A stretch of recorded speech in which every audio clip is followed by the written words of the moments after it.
live again, life will surprise you because you finally come back to you. You go through all the mishaps of life thinking you need more love, more things, more people to feel whole. But some things were never sent to break you. They were sent to change you, to shape you into your strength, your worth, your identity. The first time I felt like I fell in the woods. And I understood that saying, if a tree falls in the forest and nobody hears it, does it matter? That was me. I fell and nobody heard it. But I got back up because people became my lifeline, supporters, voices, hands that helped me stand again. The second time I fell, I didn't fall in the woods. I fell in the street, in public, where everybody could see. The first time I fell, nobody noticed because nobody really knew me. But when I got back up, I built a team, friends, people around me, people who said they cared. So when I fell again, this time in the open, people didn't just see me fall. They cut me, they talked about me, they judged me, they picked pieces off my name like branches from a broken tree, and then they ran from me. They acted like they never knew me. They kept their distance, blocked me on social media, stopped answering my calls, stopped checking on me, like my pain was contagious, like my fall erased my value. I was a tree in a storm being chopped apart while still trying to breathe. I thought my life was over. And this time, I wasn't just hurt. I was embarrassed. I was broken, and I knew I had lost everything I thought I needed and wanted. In my darkest moment, I made a promise. If I make it through this, I will never hurt another woman that God places in my care, and I will never destroy a home that I am meant to protect. But the only way to keep that promise was to walk through the darkest valley of my life. There were many exits I should have taken, many warning signs, many times God tried to slow me down, but I kept driving. So God stepped in like a father and made sure this change would be permanent. And that's when Katha Harrison didn't just change names. He stepped into a new generation of himself, a new growth, a rebirth of spirit, a healed identity rising, becoming October Self-Care with gratitude. Not just a new name, a new heart, a new mind, a new spirit, a new understanding of love. My burden is not mine to carry anymore. My heart is not crying through sorrow like before. Everything I had to let go today was meant to be let go today. I smile with tears still living in my body, but I trust God now. Jessica. When I came to you, I wasn't a virgin in my body, but my mind, my soul, my spirit, my heart had never belonged to anyone. I had never let anyone in like that. I remember us sitting on that bench on West Sylvania in front of the library when I told you the dreams I had, how I wanted to break generational cycles, how I wanted to be different, how I wanted to be better. I don't even know where those words came from, but you believed in me when I didn't believe in myself.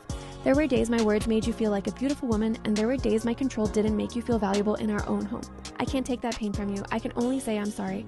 Sometimes I would lay there watching you sleep, angry at God because I knew the secret inside me was going to kill me. I didn't know if you would be there when everything fell. I didn't want to fail you. I allowed us to give our bodies away because I thought you would stay when the storm came. That was my manipulation. That was me not covering you. That was me not being a full piece of a man. I regret it. I'm not ashamed to say it because I know it was something that was going to break me and break this marriage apart, but God used it for his good. I'm still working to heal and build a relationship with God because I knew the separation was something we needed, but I didn't know divorce would be the final chapter. I loved your children in ways that sometimes made me neglect my own because I thought it would keep you there. That was fear. That was brokenness. That was me not being true to myself. And to my kids, I'm sorry, I never meant to abandon you emotionally. I never meant to love from a hurt place and make you feel second. I never meant for my brokenness to spill over into your lives. I hope one day you can forgive me for loving from pain instead of from healing.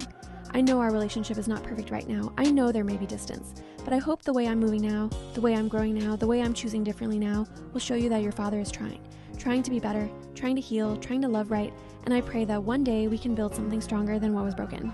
I knew this day would come. I just didn't know another divorce in my lifetime would be how our story ended.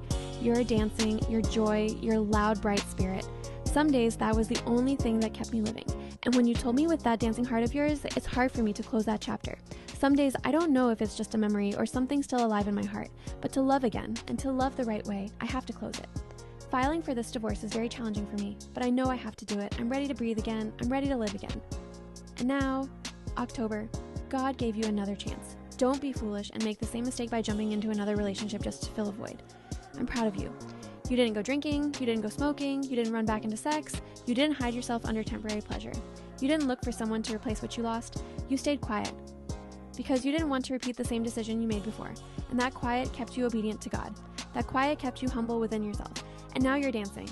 But this time, you're showing yourself how to dance in your own heart, to hear your own music, to move to your own rhythm, not someone else's approval, not someone else's validation, not someone else filling your emptiness. You learned how to stand alone without being lonely. You learned how to sit in silence without being afraid. You learned how to love yourself without needing someone to confirm it. You're not jumping into another relationship just to feel wanted. You're not being stupid. You're not chasing something to cover pain. You stayed focused. And this is what keeps you obedient to God. This is what keeps you humble before yourself. Now you can walk forward whole. And one day, when the woman God gives me walks down the aisle and I lift that veil from her face, I will be a different man, a healed man, a present man, a faithful man, a man who understands that love starts with God and flows from a whole heart. And when I do fall in love again, the kind of love I'm actually looking for now, when I lay beside the woman God gives me, whoever she is, I want to look into her eyes and see the reflection of how much I love myself through her eyes. And I want her to look into mine and see the reflection of how much she loves herself through my eyes. Not controlling each other through trauma, not holding each other through bitterness, but coming together because we both learned how to love ourselves first. No matter what argument, no matter what decision, we remember the love we have for ourselves. We are not here to change each other. We are here to hold each other, embrace each other, walk with each other until God calls us home, because God said He is coming back for His bride. So how do we come together in this society? By healing first, by loving ourselves first, by allowing God to rebuild us first. And whoever you are, when you meet me, you will meet the improved version. October. Self-care with gratitude.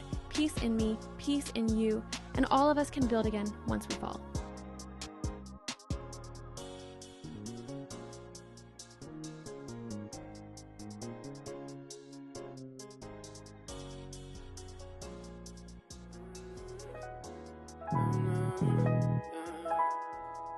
It's not over. He ain't never failed me yet.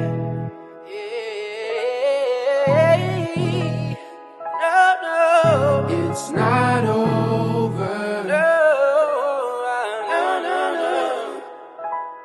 He ain't never failed me yet.